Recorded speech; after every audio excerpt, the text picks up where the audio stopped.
axe froze mid-swing. Somewhere behind the tree line, a branch snapped too heavy for wind, too close for deer. Wade Calloway lowered the blade, eyes cutting toward the dark tree line separating his land from hers. Behind him, the porch light flickered once, then steadied. Eleanor Ashworth stood in the doorway, one hand pressed white-knuckled against the frame, breath fogging the cold air in short, uneven bursts. She wasn't looking at the woods. She was looking at him. "Someone was just at my window," she whispered. "Could you stay until morning?" Wade swept the flashlight beam across the tree line twice before he lowered it. No footprints in the frost, no broken branches at eye level, nothing he could point to and call proof. That didn't mean nothing had been there. It meant whoever it was had known better than to leave anything behind. Cedar Bluff sat in a bowl of mountains that held the cold like a cupped hand, and the Ashworth cabin sat close enough to Wade's fence line that a man could walk the distance in under 3 minutes without breaking a sweat. He'd done it exactly 4 times since Eleanor moved in at the end of September, once to return a dog that had wandered onto his property, twice to fix a section of fence the wind had torn loose, and once, tonight, to drop off a cord of split firewood she hadn't asked for but clearly needed. They had never had a real conversation before this one, a wave across the property line, a nod at the mailbox. Cedar Bluff was small enough that everyone knew everyone's business except the parts that mattered, and Wade had learned a long time ago not to go looking for those parts in other people's lives. He had enough of his own, he kept the door shut on. "You don't have to," he said now, standing at the bottom of her porch steps, the axe still loose in his hand. "I've got Poppy at the house. Sitter leaves at 9. I know it's a lot to ask." Eleanor's voice was steadier than her hands. She looked down at them like she was noticing the shaking for the first time and pressed them flat against her thighs. "I wouldn't ask if I thought I was imagining it." He believed her. That was the part that decided it, not the fear on her face, though there was plenty of that, but the flat certainty underneath it. She wasn't imagining anything. Wade had spent enough of his life reading people who were telling the truth and people who were performing it to know the difference on sight, even here, even now, even though he'd promised himself he was done doing that kind of reading. "I'll call the sitter," he said. "Stay on the porch. I'm not walking through your front door tonight." Something in her shoulders loosened at that, not because she'd expected him to try, but because he'd said it out loud, made the boundary a thing they both could see, instead of something she'd have to guess at and defend. He built the fire in the stone pit at the corner of her porch instead, working with the kind of unhurried competence that came from doing something with his hands 10,000 times before, and by the time the flames caught steady, she'd stopped watching the tree line every few seconds. His phone buzzed against his hip. Poppy's face filled the screen, hair damp from a bath, gap-toothed and unbothered by the hour. "Are you staying at Miss Eleanor's house?" she asked, the way only an 8-year-old could ask something enormous like it was nothing at all. "On her porch." "Big difference." "Is she nice?" Wade glanced up. Eleanor had wrapped herself in a blanket from inside, close enough to hear, pretending she wasn't. "She's all right," he said, and Poppy laughed the way she did when she caught him being soft about something and pretending not to be. "Tell her I said hi." "Poppy says hi," Wade said, lowering the phone. Eleanor's mouth curved, the first real thing on her face all night that wasn't fear. "Hi, Poppy," she said toward the phone, too quiet for it to carry, and Wade found himself smiling at that instead of at his daughter's goodnight. The wind came up hard around midnight, the kind that didn't just move through the trees but leaned on them, and somewhere past the tree line a trunk gave way, with a crack loud enough to bring Eleanor out of the blanket she'd wrapped herself in. A branch, not the one they'd feared, but close enough, had come down across the gravel drive, blocking the only way out to the county road. "I can walk it," Wade said, though they both knew that wasn't really the offer on the table anymore. The temperature had dropped into the 20s. Walking 3 minutes home in this was one thing. Leaving her alone after tonight was another. "Stay," Eleanor said, and this time there was no question mark on it. She made coffee she didn't really want, mostly for something to do with her hands, and set a cup in front of him at the small kitchen table she still hadn't fully unpacked around. He noticed the boxes stacked against the far wall, most of them unopened, none of them labeled the way a person labels boxes they intend to stay with. "This wasn't the first time," she said, not looking at him, turning the mug in slow circles instead. "3 nights ago there was a note, taped to the door. I threw it away, told myself it was kids, a prank, something stupid." She exhaled. It said, "Sell or lose it all." Wade held out his hand, and she passed him the folded paper she'd apparently kept after all, the one she'd claimed to have thrown away. Cheap printer paper, block letters, no signature. He turned it over twice, studied the fold lines, the placement of the tape marks on the corners like a man reading something far more specific than a threat. "You've seen something like this before," Eleanor said. It wasn't quite a question. "Everyone's seen a note like this before." His voice stayed even, but his jaw hadn't. He set the paper down flat on the table instead of handing it back, the way a man sets down evidence he doesn't want to disturb. Her phone rang before she could push further, the sound sharp in the quiet kitchen. She answered without checking the name, distracted. "Hello?" A pause. "I'm sorry, who are you trying to reach?" Another pause. Longer. "No, there's no attorney here. This is the Ashworth place." She frowned, listening. "Calloway? I don't." Her eyes lifted to Wade across the table. "There's no Calloway representing anyone out here, ma'am. I think you have the wrong number." She hung up, still frowning, already halfway to forgetting it a wrong number, an old woman's mistake, nothing worth holding on to in a night already full of things worth holding on to. "Someone looking for a lawyer named Calloway," she said, half a laugh in it. "Small towns." Wade didn't laugh.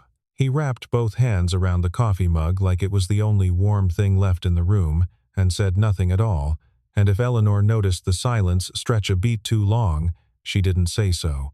Later, long after the wind had settled into something more like a low, steady hum, she fell asleep sitting upright on the couch, still wrapped in the blanket, and did not wake when he moved to bank the fire or pull a second blanket over her shoulders.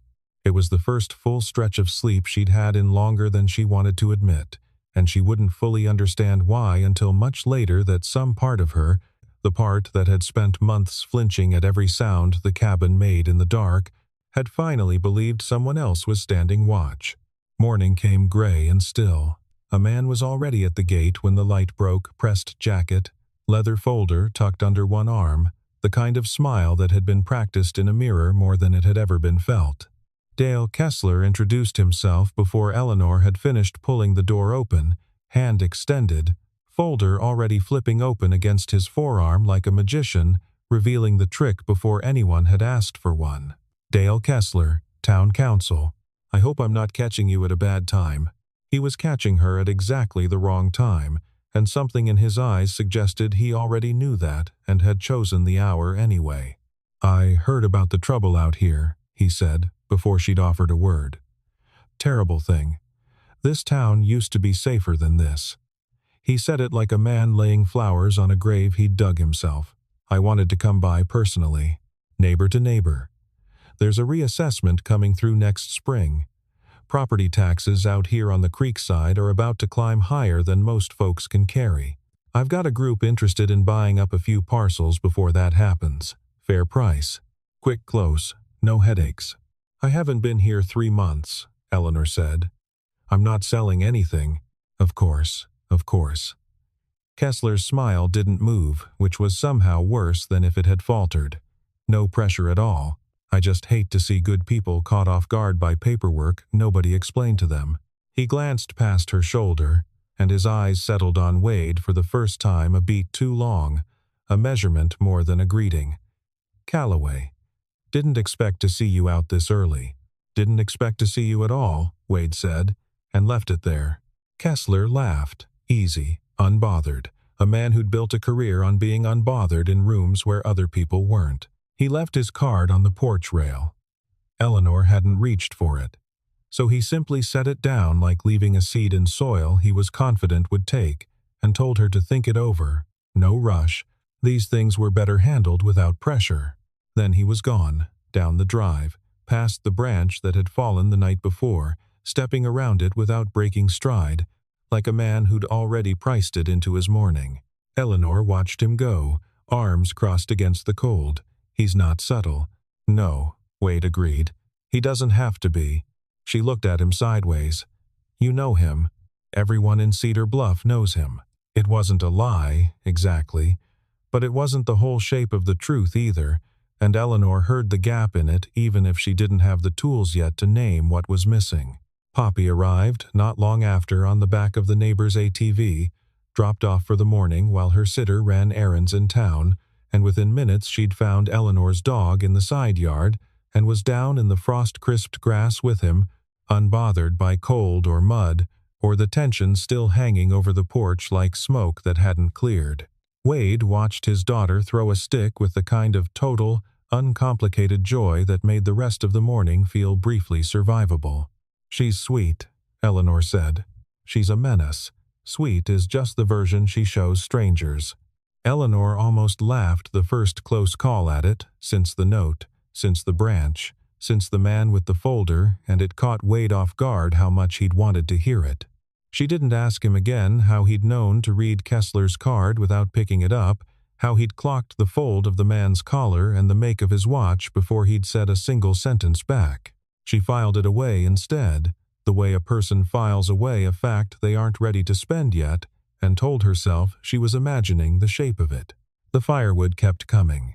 Wade told himself, the first few times, that it was practical the cord he'd dropped off wouldn't last the season, and a woman alone in a cabin with an unreliable furnace needed more than one delivery to get through a Montana winter. By the second week, the excuse had worn thin enough that neither of them bothered dressing it up anymore. He came most afternoons around 4, split wood at the edge of her yard until the light went orange and low behind the ridge, and stayed for coffee he didn't ask for and she didn't offer twice. They didn't call it anything. That was, in its own way, the whole architecture of it, an arrangement built entirely out of things neither of them said. He'd hand her a mug and their fingers would overlap on the ceramic a half-second longer than the exchange required, and neither of them commented on it, and neither of them stopped doing it. One afternoon, sent into the garage for a tarp to cover the newest stack, Eleanor found a cardboard box shoved into the corner behind a shelf of paint cans, the flaps folded rather than taped, like something meant to be found eventually rather than hidden forever. Inside, folded with a precision that suggested muscle memory rather than sentiment, sat a uniform, ribbons she didn't recognize. A insignia she almost reached for before she stopped herself, closed the flaps the way she'd found them, and carried the tarp out without a word. She didn't ask him about it that day, or the next. Some part of her understood, without being told, that this was not a door she'd been invited through, that whatever sat folded in that box belonged to a version of Wade Calloway who existed before the man chopping wood in her yard, and that the space between those two versions of him was his to close, not hers to force open. Poppy showed up on a Saturday with a folded piece of construction paper, presented with the particular solemnity of a child handing over something they consider extremely important. Inside was a crayon, drawing 3 figures around an orange scribble of fire, a stick-figure dog beside them, the sky above rendered in the deep, uneven purple of a child's idea of evening. "That's you," Poppy said, pointing to the tallest figure, then to the smaller one beside it. "And that's Dad. And that's me, and that's Biscuit." She'd named Eleanor's dog without asking anyone's permission first. "You should put it on your fridge. That's what people do with pictures." Eleanor's throat tightened in a way that had nothing to do with the cold. "I don't have magnets." "I'll bring you some," Poppy said, already moving on to the next thing, as if the matter were entirely settled, as if of course Eleanor would need magnets now, as if of course this was a kitchen that would be collecting a child's drawings from here on out. At the grocery store, 2 days later, Ruth Palmer stood in the next aisle over, close enough that Eleanor caught her eye across the shelf of canned goods. Ruth's face did something complicated recognition, then something heavier settling in behind it. Guilt dressed up as politeness before she offered a small nod and moved on without a word, leaving Eleanor standing there with a can of soup in her hand and the distinct, uneasy sense that she'd just been looked at by someone who knew something she didn't. The town council met on the second Tuesday of the month in the community hall behind the fire station, and Dale Kessler had made sure the agenda included a line item vague enough to slip past casual attention Creek Corridor Development Review, but specific enough, once the map went up on the projector screen, to draw a straight line through half a dozen properties along the water, including Eleanor's and the eastern edge of Wade's grazing land.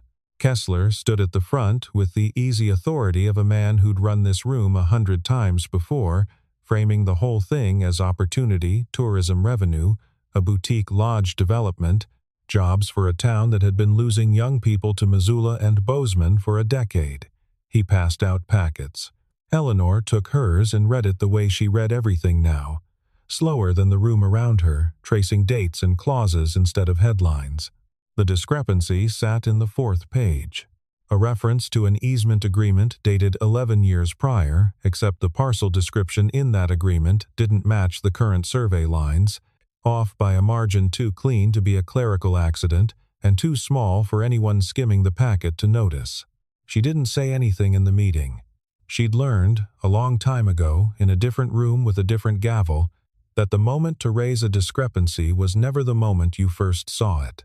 Beside her, Wade had a small notebook out, the kind a man might use for measurements, for a job estimate, nothing anyone in the room would look at twice, and he was writing, unhurried, his eyes moving between the projector screen and the page in a rhythm that had nothing to do with carpentry. They left separately, the way they'd left every public gathering since the note appeared, careful not to arrive or depart as anything the town could gossip about. Eleanor's phone rang on the drive home, an unknown number, the voice on the other end flat and unbothered by its own menace. "You should stop digging around in things that don't concern you," the voice said, and hung up before she could answer, before she could even be sure if it was a man or a woman, before she had time to do anything but grip the wheel harder and keep driving. She didn't tell Wade that night.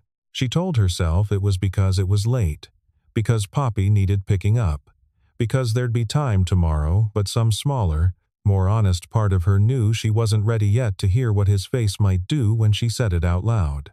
She found out anyway, 3 days later, that she hadn't needed to say anything at all. She came home from the grocery store to find her mailbox hanging open at an angle it hadn't been left at, the small brass latch bent, and a shoebox of her late aunt's papers, the ones she'd been meaning to sort through for weeks, still sitting untouched on the hall table, pulled half out of its container, its contents shuffled, but nothing missing that she could tell.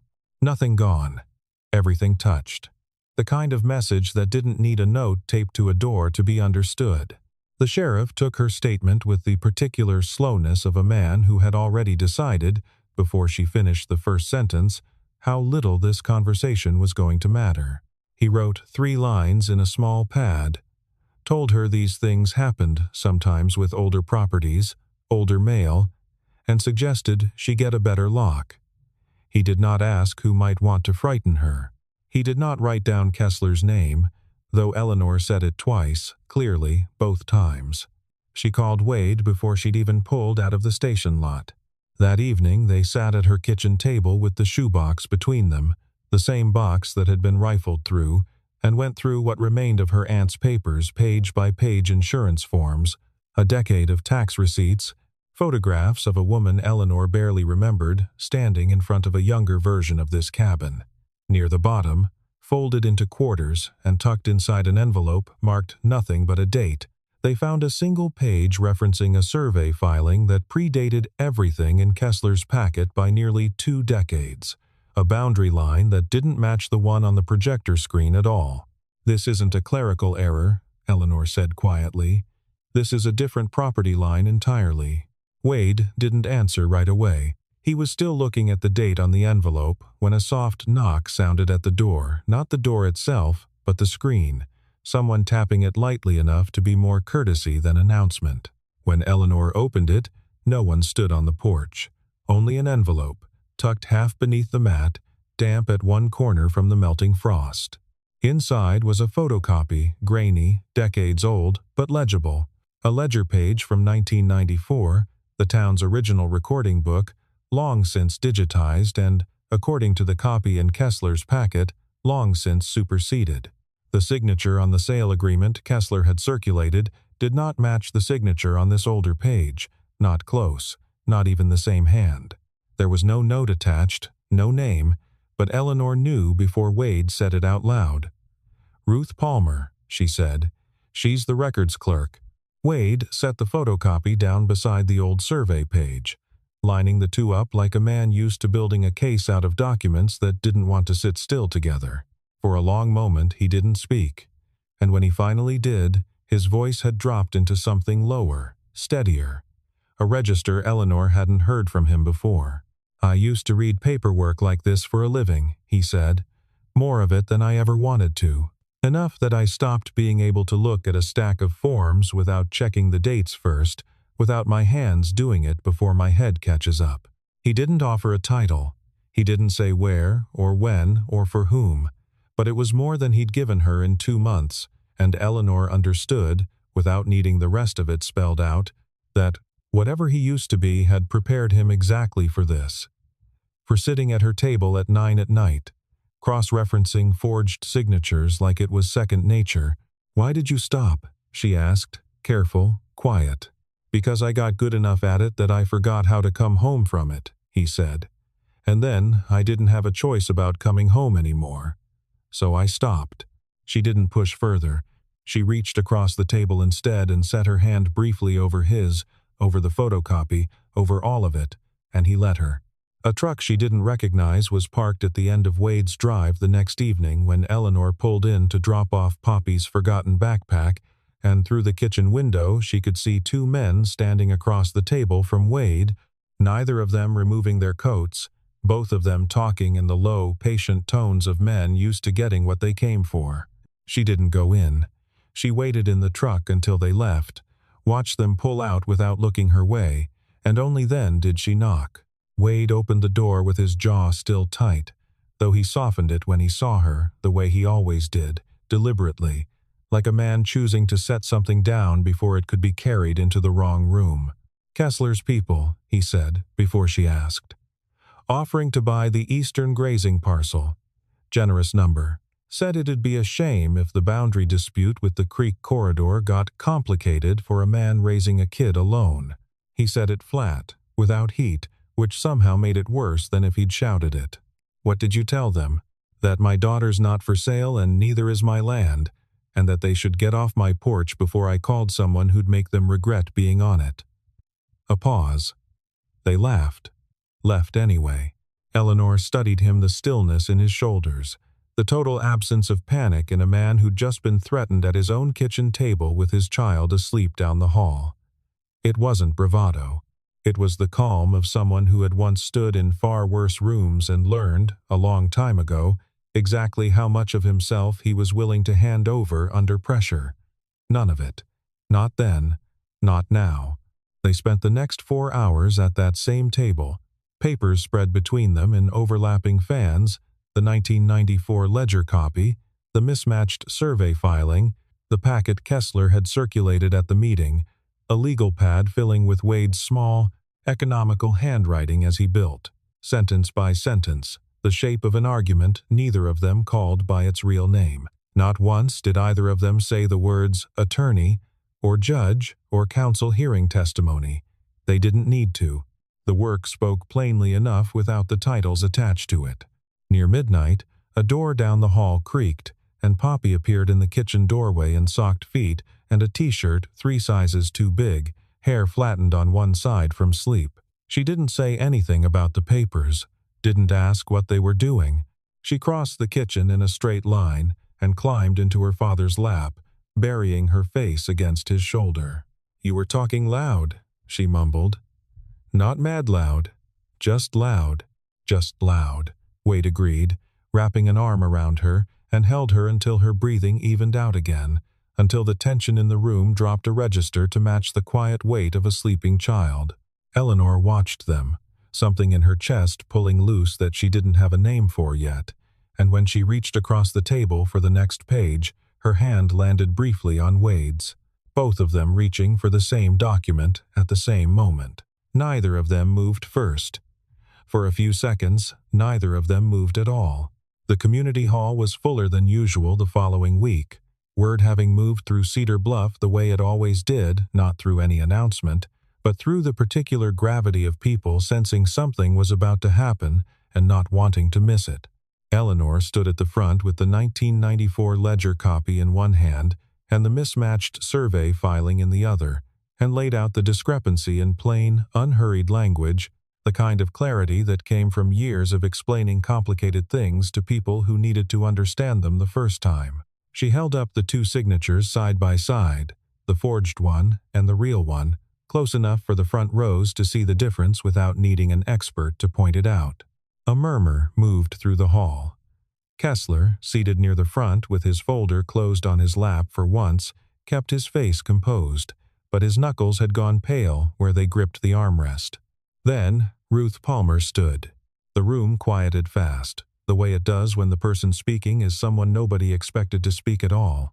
Ruth's voice shook at first, then steadied as she went, admitting to the room that she'd known about the discrepancy for years, that she'd kept the original ledger safe rather than destroying it as she'd once been asked to, that fear and old debts had kept her quiet longer than she was proud of. "I should have said something a long time ago," she said. "I'm saying it now."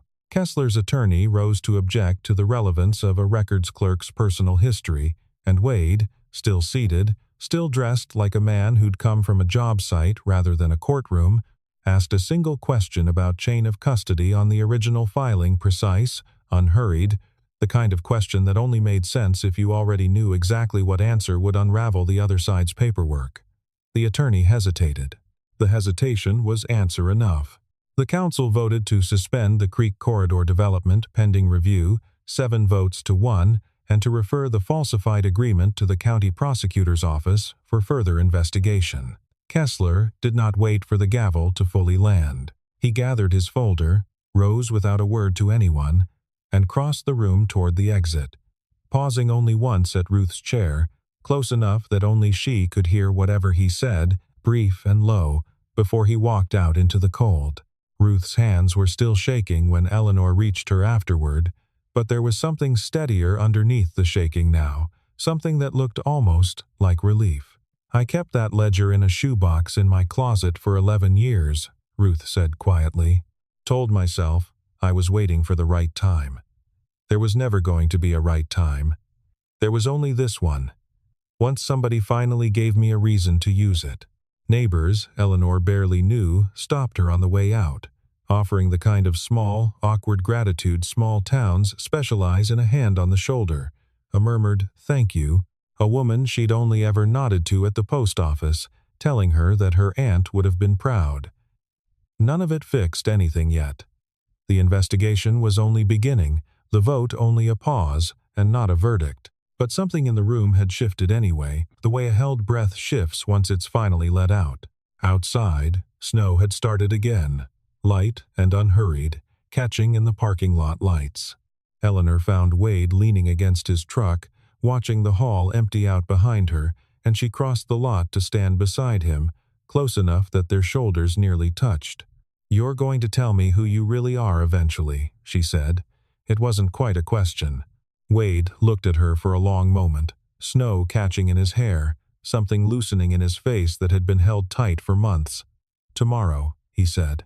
He came by before Poppy had even finished breakfast, letting himself no further than the kitchen doorway the way he always did, and set a box on Eleanor's table without ceremony, the same box she'd found once in his garage and closed again without a word. "You don't have to explain anything," she said. "I know." He opened it anyway.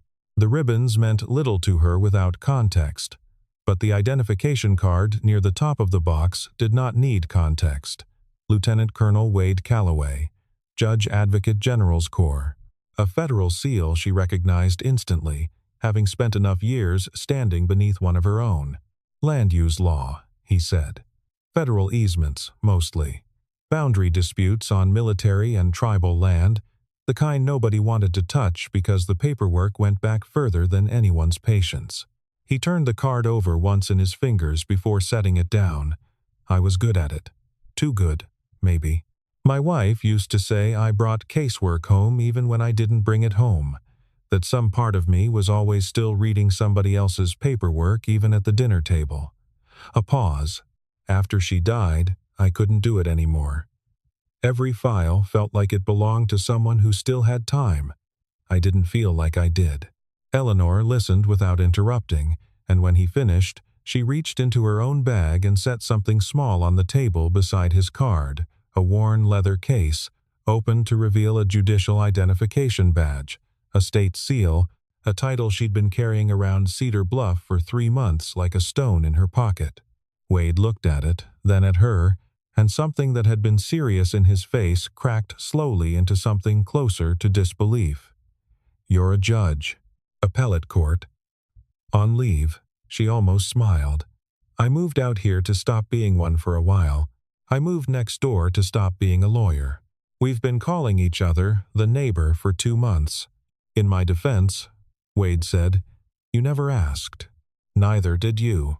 They were both laughing by the time Poppy wandered in, hair uncombed, spoon still in hand, taking in the scene two adults laughing at a kitchen table over what appeared to be, to an 8-year-old's eyes, nothing at all with the particular unbothered curiosity of a child who trusted that the adults in her life would explain things eventually, or wouldn't, and either way, breakfast still needed finishing. "Are you staying for breakfast too?" Poppy asked Eleanor, climbing into the chair across from her like the answer was already obvious, like of course she was staying, like the question was only a formality. Eleanor looked at Wade before she answered, and he didn't look away. "Yeah," she said. "I think I am." A knock at the door interrupted before either of them could sit with that too long. Ruth stood on the step, cheeks flushed from the cold and from something that looked like it might be pride, holding a printed letter from the county prosecutor's office. The investigation into Kessler was open, formal, moving. A temporary protective order had already been filed on Eleanor's property, halting any further development action until the matter was resolved. "It's not over," Ruth said, "but it started. That's more than I thought I'd live to see." Winter settled properly over Cedar Bluff after that, the kind of winter that stopped being an event and became simply the shape of the days.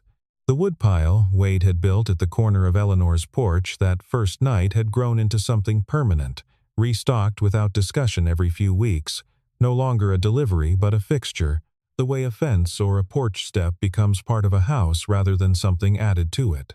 Another storm rolled through in late January, heavier than the first, the kind that closed the county road for the better part of a day and sent the whole valley into the particular hush that only deep snow could produce. This time, Eleanor didn't wait on the porch with her hand pressed white-knuckled against the doorframe. She had the door open before Wade reached the steps, a second chair already pulled up beside the stone fire pit, a blanket folded over the arm of it like she'd been expecting him before she'd known for certain he was coming. Poppy fell asleep on the couch inside before the fire had even caught properly, curled against Eleanor's side with a heaviness that only came from a child who trusted the room around her completely, and Eleanor sat very still for a long while so as not to wake her, one hand resting light on the girl's shoulder. On the wall above the couch, held up by 4 mismatched magnets Poppy had made good on bringing weeks ago, hung the crayon drawing of 3 figures around an orange fire, a little worn at the corners now, softened by handling. Exactly the kind of thing a person keeps, not because it's precious, but because it's become ordinary, become part of the furniture of a life. Wade came in from banking the fire outside, stamping snow from his boots at the door, and found the two of them there in the low lamplight, his daughter asleep, Eleanor watching the window where the snow kept falling, sideways now in the wind, thick enough to erase the tree line entirely. He didn't say much. He rarely did. On nights like this, he crossed the room, added another log to the small fire already going in the hearth, and settled into the chair across from her instead of the porch, instead of the cold, instead of the careful distance he'd once insisted on keeping between himself and her front door. "Storm's supposed to run through the morning," he said. "I heard. Might not make it back to the house tonight." He watched the fire instead of her when he said it, the same way he'd watched it that very first night, though everything underneath the words had changed since then. Not because of the roads. Eleanor looked at him across the low light, at the daughter sleeping against her side, at the fire he'd built without being asked, at the 2 months of firewood and silence and slow, careful honesty that had brought them to this exact room on this exact night. She thought about the woman who'd stood white-knuckled in that same doorway once, certain of nothing except that she couldn't spend one more night listening to the dark by herself, and how little that woman would have believed her if she'd told her how ordinary this would come to feel, not a rescue, not a single dramatic turn, just a slow accumulation of firewood, and Tuesday afternoons until one day the fear simply wasn't the loudest thing in the room anymore. "Stay," she said, the same word from months before, but nothing about the way she said it now carried any fear in it at all. Neither of them called it staying anymore. It was just where he was,